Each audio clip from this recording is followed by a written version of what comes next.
Now, did you go to any of Joel's shows early on? Did you ever go to any of the TV I went to events? one, actually, at the Civic Center, and I remember Abdul the Butcher chasing me around, and I was such a mark and didn't understand anything. I was running, and like a pussy, I hid behind some girl. Like, who does that? I was going to, like, sacrifice this young girl to, like, Abdul the Butcher. That's awesome. Now, did Joel or any of the boys smarten you up at all around this period of time? So not really, no. Okay. I know I was going to have a rookies match with Derek Domino, which was their cool concept match for guys just coming out of the school. And I remember listening to that wrestling radio show in Philly. Yeah. And they announced, like, out of the blue that they were closing, and I was just like, wow. That was the Buddy Rogers show that he was going to do, I think, with Buddy Rogers and Landell and all that. Yeah, absolutely. Now, was Chuck Williams in school as well, or did he would come by? I mean, he was not... I don't think when we're all still learning at this point, but I think he came by more to work out and do whatever. I don't remember. He was probably there, but I don't remember. That's right. I don't remember Revel. Like, you know, he's got one of the most boisterous voices and attitudes on the indie scene. But I don't remember specifically him showing up on a regular basis. Were you cool with Chuck or Rockin' Rebel for those who don't know him? You got to get to know him. It's like a lot of people in the business. Cool. He had a big personality. Exactly. He's very a personality, that'd be an alpha male type thing. And I have a different personality anyway. I'm very quiet and just listen. But my friends, like with you, I'm a little more open. But it was fine. I just know to be respectful, keep my mouth shut, and Chuck did all the talking. So the relationship worked out fine. So you got trained in TWA school, and can you talk about some of your early matches around the tri-state area? Obviously, I guess we have to. Yeah, there's so much stuff.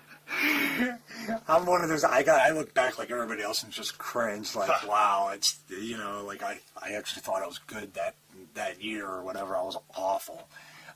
First match ever was actually the first match in Eastern Championship Wrestling history. Me and Jimmy Giannetti went to a 15-minute draw, which. You have to think nobody's ever wrestled a match and didn't know anything. It was not like a 5-star match. It was painful to watch, I'm sure. He just basically beat me up for 15 minutes, went to a draw, and then you remember Jeff Royal? Not sure. He was a guy who came out with like the IRS gimmick, and he had the Halliburton briefcase. Right. So after the match, me and Giannetti shook hands or whatever, turned around, and we both got laid out with this hell, and that hurt like hell. I mean, I never knew that like I'd be hit like that like a million times in my career, but that night it hurt. It like left a huge lump on my head.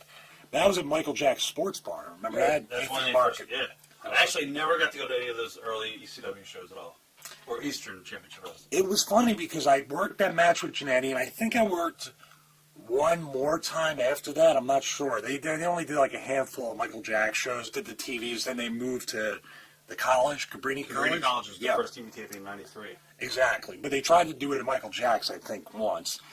But I knew back then, I was like, you know what? They're going to have TV. They're going to do all this stuff. I need to learn how to work. I need to get better. I need to go to every indie show I can, and I need to not be on television so people can see, like...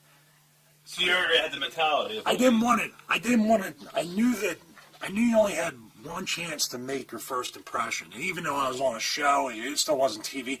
But if I was ever going to be on a local TV or do anything, I at least had to be a lot better than I was. So go around to every indie show offering to work for free for the next 2 to 3 years and just try to get experience. Now, did you meet Dennis Caruso early on, too? Obviously, you finally got to meet him.